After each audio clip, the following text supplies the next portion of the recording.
Welcome to Investec Monday Night Hockey, Week 9. I'm Simon Mason, and on tonight's packed show, we have highlights from Slough against Bowdon Hightown, Buckingham at home to Clifton Robinsons, and Holcombe's trip to Beeston, as well as all the goals from the University of Birmingham and East Grinstead, and Canterbury versus Surbiton. In the men's Premier Division, we've got all the action as Reading host the University of Exeter, East Grinstead at home to Hampstead Westminster, and Beeston versus Holcombe.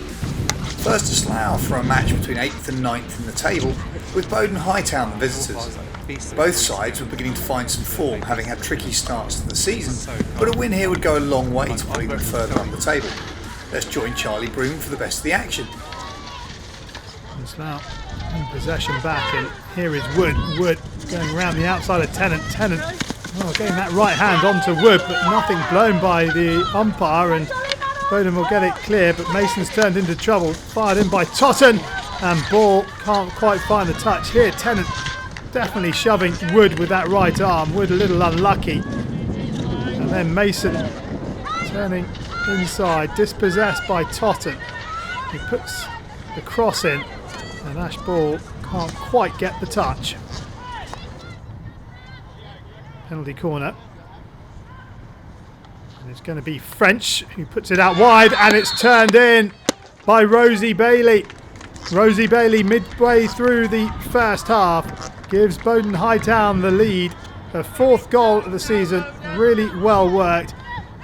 Far enough outside McConaughey, and a good finish.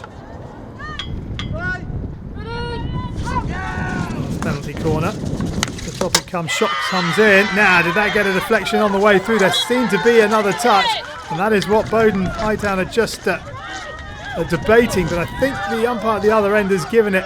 Let's see if we can see a touch. There sounded like there were two sounds, but either way the goal stands and it's 1-1.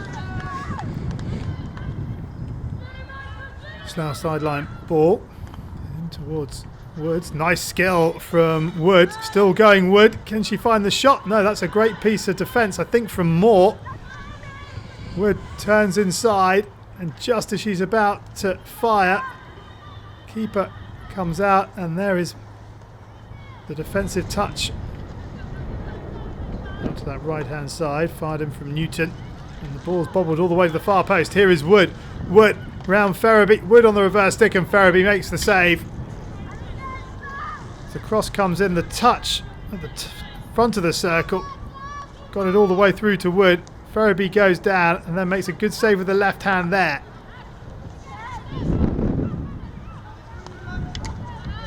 In towards Moore. Free hit, and it's taken by Moore. What a pass that is. Here's Dios Solkovska. Dios Solkovska scores! And Bowdon Hightown are back in front, but it's all about the pass from the skipper, Moore. 10 minutes into the second half, Tilly Dios Solkovska gives Bowdon Hightown the lead once more, but how about this pass? It is absolutely carved Slough open, and Dios Solkovska says thank you very much. Still has plenty to do. Smart finish under the advancing goalkeeper.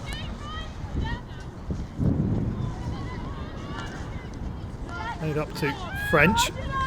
French finds the run of Bailey. Bailey up against McGonagall. Comes to her right. Bailey, can she get the shot away? She can. But she squeezed it just wide of that left-hand post. Good work from Rosie Bailey, who already has one goal to her name, but she can't hit the target this time. Free hit taken by McConaughey. Out to that left-hand side, and this is Bailey. Bailey puts it into the side. Oh, it's gone in! I'm not quite sure how Laura Bailey has managed to find the back of the net, but it looked pretty innocuous when she turned back inside and pushed the ball goalwards, but it's come off a defender or the keeper, or indeed both.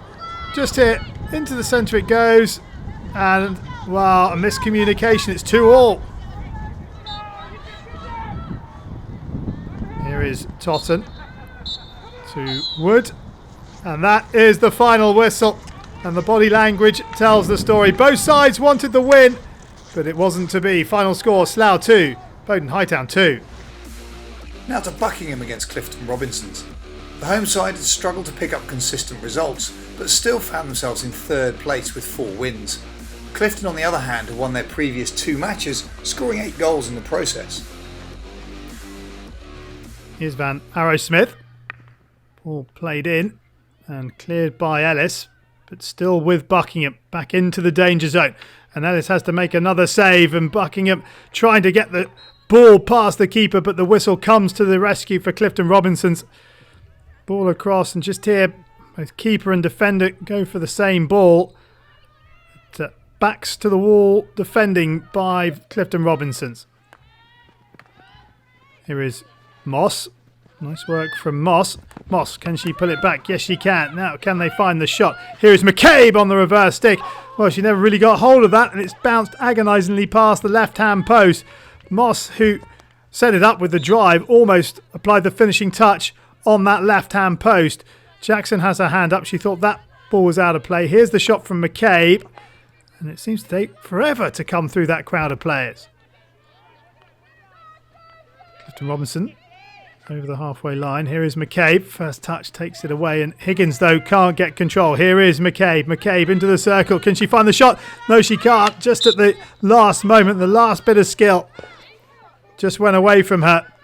Higgins couldn't get possession. In fact, she misses the ball entirely. And here is McCabe, and it's the last left to right drag that doesn't quite come off for her here, and that allows Jackson to make the save. Penalty corner goes to that right-hand castle. Slap comes in and stopped in front of the keeper by the defender, and out to this right-hand side. And a chance now for the counter-attack if they can play this properly. Here is Thomas. Thomas fires it in, and Macaulay got a touch, but there was no pace on the ball. Great defensive effort from Buckingham, and how they turn defence into attack. Here's the ball across from Thomas. There's the touch from Macaulay. Comfortable save for Jackson. Penalty corner goes to that right-hand castle. Here is Claire Thomas. Thomas beats the keeper and gives Clifton Robinsons the lead. 9 minutes into the second half. It's Buckingham 0, Clifton Robinsons 1. Claire Thomas with her 7th goal of the season. The drag flick into the left-hand corner as we look, just looping over the stick glove hand of Jackson. Coulson, and it's been turned over high up the park by Buckingham, rolled on by Nicholson, and a chance here perhaps for Scott. Nope, she can't make it happen. Lovely ball in. She has won a penalty corner.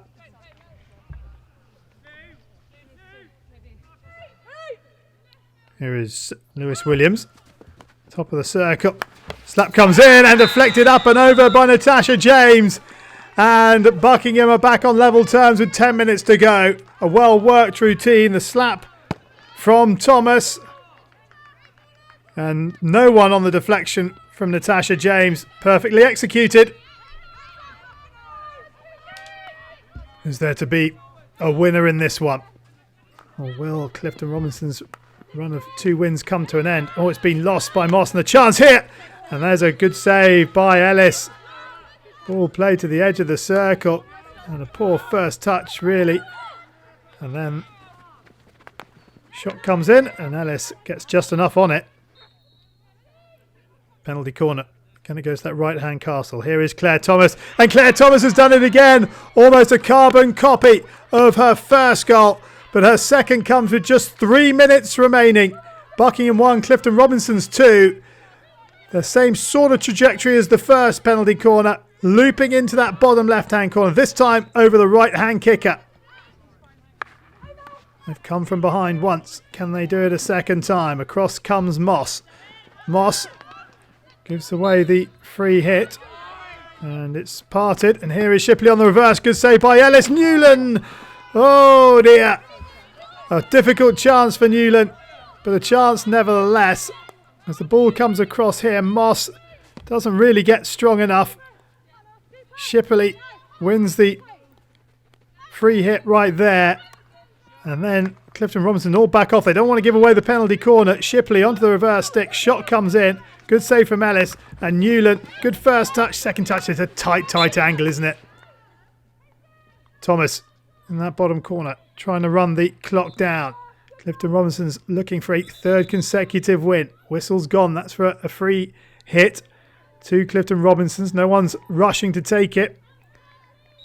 And Clifton Robinsons have got that. A third consecutive win for the visitors. Buckingham continue their run of alternating between wins and losses.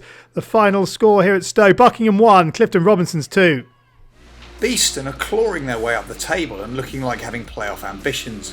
They hosted second placed Holcombe in a match that will be crucial for both sides' intentions for the rest of the season. We join up now with BTV for the action. Something from Hanks here. It's been trapped.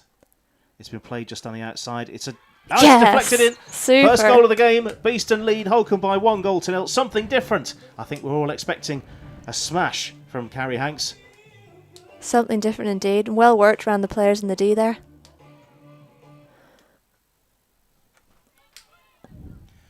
Although they're on the attack now. Philippa Lewis slips the ball in.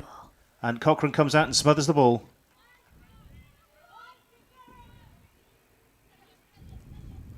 Page very quickly towards the ball. Not quite getting there. Oh my word, it's deflected into the goal and Holcombe have equalised. My goodness. Have to say I didn't see that one coming. That was a ball fired into the D and just flicked up beyond the goalkeeper. Nobody in the ground expected that. Out to the edge. Nice trick. Hammered towards the goal and it just flicked wide. Good defending again from Beeston. Great ball down the line there. Indeed, there's an opportunity to break here, looking for support. Sophie Robinson using her pace. Driving towards the byline across the face of the Go goal. on. Oh, man. My word, how close. Play quickly. Just about brought under control. That's a good first time ball forward. Heather McEwen into the D. Gets a shot away. And it's into the back of the net. Heather McEwen with a speculative shot from the edge of the area. Beats Nikki Cochrane. It's Beeston 1, Holcombe 2. I think Nikki Cochrane's view might have been obstructed slightly by the other two players. Yeah. What's in store now? Out and trapped. It's a trickler. Oh my Poof. word, how close was that? Oh, I think that was Joanne Westwood, very close to that one. It's out. It's trapped. Hanks does get involved. It's passed out to the right-hand side. Driven wide of the upright. Still time for your score prediction to come true. I think we've seen a lot more possession from Holcombe this half. And that one's just wide of the post as well. But still end-to-end hockey. Come. Yeah, the forwards have done some incredibly hard work off the ball today.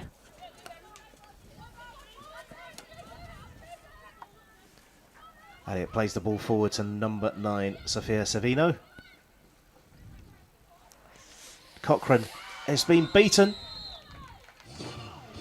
It's number 9, Sophia Savino.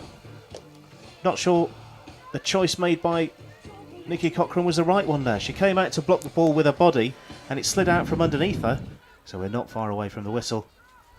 Final opportunity. Lane drives the ball in. It's flicked up into the air.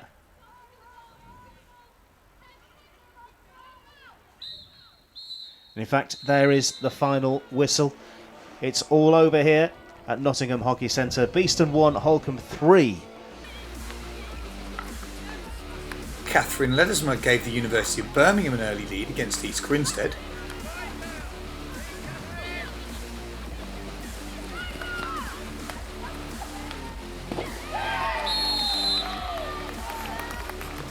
Georgie Blackwood then levelled it up in the 22nd minute.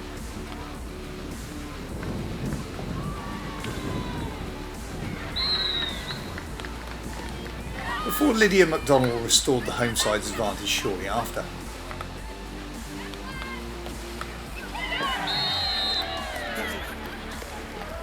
In the second half, Ellie Rea got her second of the season to equalise.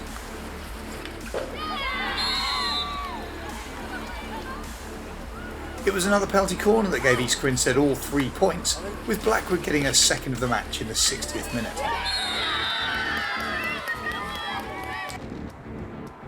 A Mel Clulo goal in the 5th minute put Canterbury ahead against Surbiton.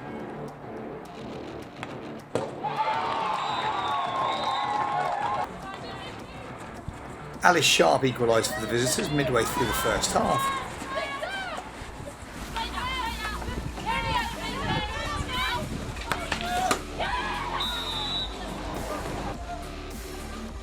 The winner came in the 51st minute as Georgie Twigg scored to give all 3 points to Surbiton.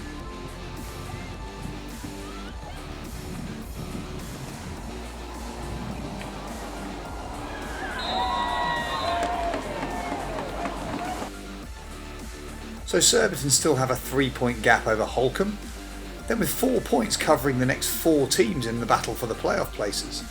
The draw between Slough and Bowdon lift them 4 points ahead of bottom place Canterbury and now level with the University of Birmingham. Now we head to Sonning Lane, with the University of Exeter the visitors to Reading.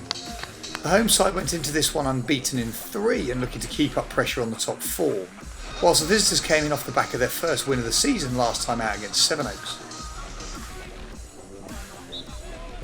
Reading with the free hit, which is taken to Richards. Richards plays it back and it's been turned over high at the park. First time shot has gone in. George Carson, 7 minutes in, gives the University of Exeter the lead at Reading. Reading 0, Exeter 1, and it all came about from a high turnover, the first time shot, and Reading pay the price. Poor touch in the midfield, and another one from Brooks. Reading will get this clear. No, they won't, because Brooks has won it back again. Brooks driving into the circle. There's a man unmarked to the far post. It's Ferguson, and he's scored. Oh, James Ferguson makes it 2-0 to the University of Exeter inside 13 minutes, but it was another howling error from Reading at the back. Ferguson dispossessing Kynaston, and, well, finds Ferguson arriving all unmarked. Great pass, good finish. Ball out, it's been turned over, and here is Falconer. Played out that right hand side by Richards, and a chance here perhaps. Keeper's made the save. Oh, the stroke's been given. The stroke has been given for that tackle there on O'Connell. Morton to make it 2-1, and he's dragged it wide. Lee Morton has missed the penalty stroke. Penalty corner. Just over 6 minutes remaining in the first half. The drag flick is in. Charlie Ellison gets Reading on the board just shy of the half-hour mark. Let's have a look at this from behind the goal. The drag flick, and the keeper's made a bit of a mess of it. Reading will try and finish the half strongly, having started it so poorly. And a chance here. Now here's a great opportunity for the home side. Good save. And Exeter will clear the danger. Lovely pass to open up the opportunity, but the keeper does well to cut out the cross. Big aerial. Well, that's been hooked, so be a Reading ball, which has been taken quickly. And here is Morton on the reverse stick, and Lee Morton may have missed from the stroke spot, but on the reverse stick gets his 3rd goal of the season right on the stroke of half time. And Reading are level going into the break on the reverse stick, and the keeper wrong-footed. A ball out of defence has been turned over, and Deasy has it. Exeter complaining that Deasy wasn't 5. Can they get it clear? No, they can't. Into the circle they come. Here is Morton. Morton with the cross, and there is another penalty stroke for Reading. Well played in by Bretherton, and Morton tries to find the cross just there. That is why the stroke was given. So it's O'Connell who sends the keeper the wrong way, and Reading are in front. Kieran O'Connell, his 1st goal of the season, and with 16 minutes left to play, it's Reading 3, Exeter 2. A nicely taken stroke from O'Connell. Morton seems to be central to everything Reading do. Now he tries to apply the pressure, and they've won it back here, have Reading. No, they haven't. Oh, well, it just fell for Morton, who puts it over the bar. Good pressure from Morton and O'Connell. And as it came back to Morton here, the slap shot beats the keeper and the bar. Keel. And in by Heaver, and the shot is in. Morton with his 2nd of the game. Exeter trying to chase the equaliser with the kicking back, and Morton with a first-time shot finds the empty net, and that will make the points safe for the home side. Is there to be one last consolation for Exeter as it's fired forward? The whistle is blown. Free hit. It's all over. And Reading have come from 2 goals down to beat the University of Exeter by 4 goals to 2. Two form sides go head to head at East Grinstead Hockey Club as East Grinstead welcome Hampstead and Westminster. EG have won 3 of their last 4 games. Hampstead and Westminster will then unbeaten so far this season. So the visitors who get us underway playing in their change strip. One of 4. Stand right shoulder! Stand right shoulder! Turned over. With a chance for Ansel. Ansel to the left-hand channel. Forward by Cope and a chance, or perhaps he's dropping back. It comes across and it's a penalty corner. Little battery and it's fired in by Ansel. And Liam Ansel gives East Grinstead a perfect start. A 3rd goal of their season. A first attack for East Grinstead. And they lead by a goal to 0. Looking behind, comes off. Another Potchell. Great start. After Westminster. Good fly. Right hand side.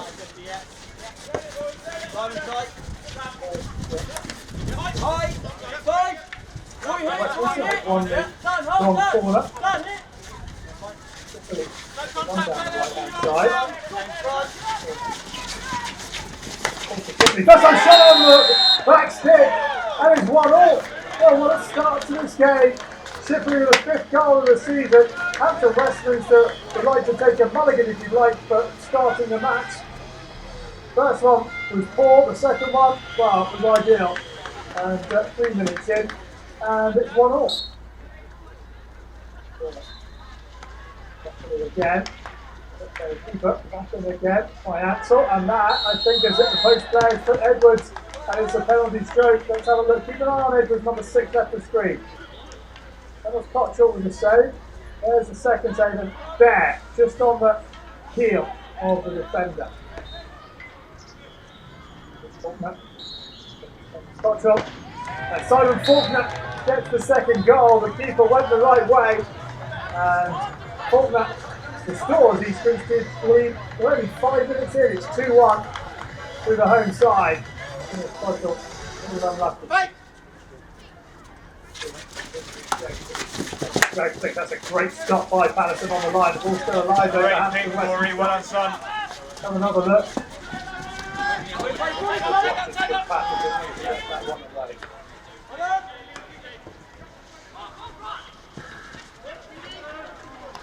Right hand side.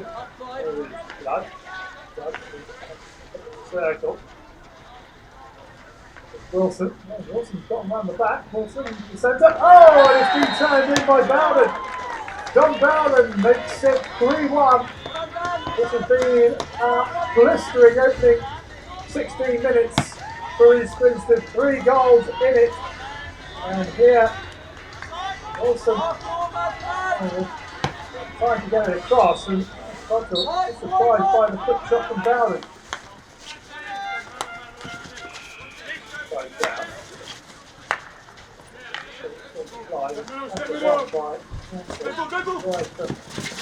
Still going, Liam Ansel all the way! Oh, what a goal from Liam Ansel! Great goal, Liam. Won the ball on the right hand touchline as East Grinstead attack, and then it was all down to the individual skill. Ansel, wonderful little move, and then in off the far post. Brilliant, brilliant goal.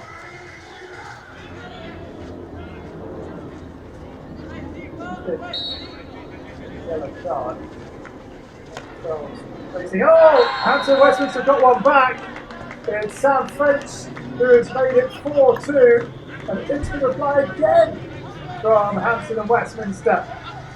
So I'm trying to say, you're kicking back to try and make the extra player count. Well, they've got one on the defensive back.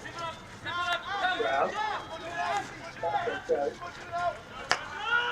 That's really hard to say about, but it's a they wouldn't concede one goal in this period. Is there to be a second goal? Oh, Smith's all at sea, and it is a second goal! Tripoli couldn't get the first shot away, and it's been put in the end by Tony Roach. It's 2 goals in 3 minutes, and Hampstead and Westminster are right back into this one. Smith hit, comes an awfully long way, doesn't get there. The first shot, well, there's so much time, and Roach makes no mistake. Westminster looking for the level, goes to the left hand. Castle, that is some stop by Patterson. He had one in the first half, that was good, but this is absolutely fantastic. Really applying pressure this time. Brown goes down, and the deflection is up and over. It might come off Edward's stick. It does. It moves over the bar.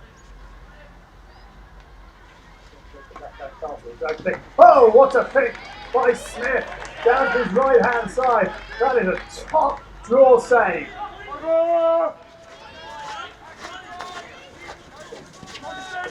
Here is Ansel. Hold us that. Oh, Ansel still going, Ansel.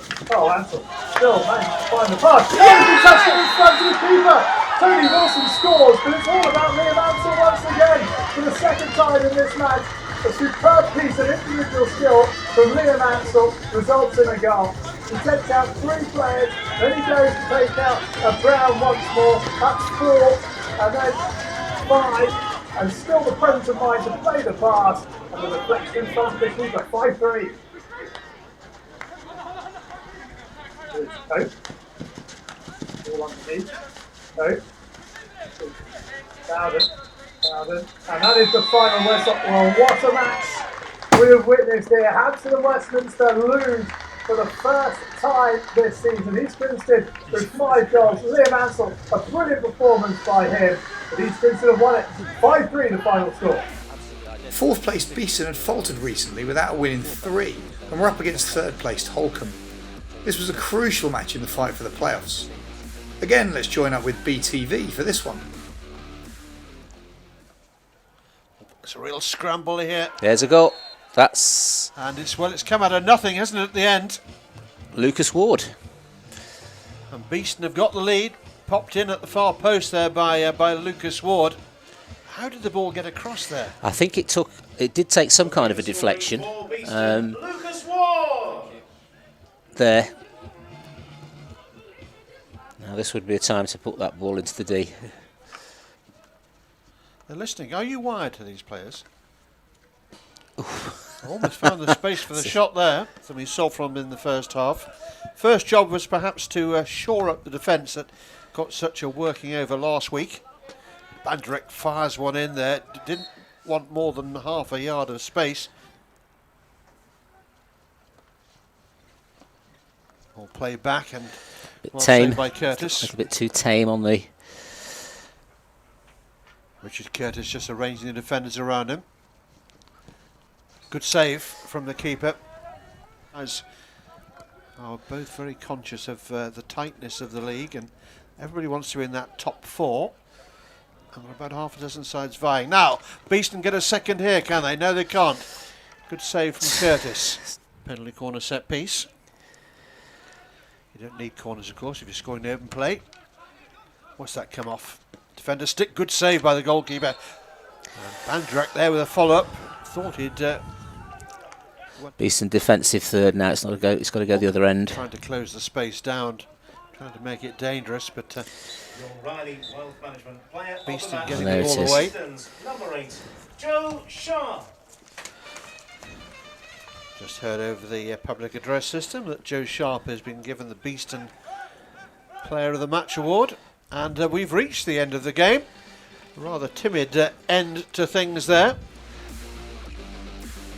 Elsewhere, Surbiton won away at Sevenoaks with goals from Spencer, Drayton Charner, Gall and unsurprisingly 2 more for Alan Forsyth, with Tim Warrington and Chris Barker getting the goals for the home side. Brooklands Manchester University pulled off a great win to come from behind and beat Wimbledon by 5 goals to 2. David Flanagan got a brace for the visitors, with further goals coming from Lush, Russell and Slater. Hampstead's first defeat of the season means they're now 3 points behind Surbiton, with Beeston a further 3 behind them.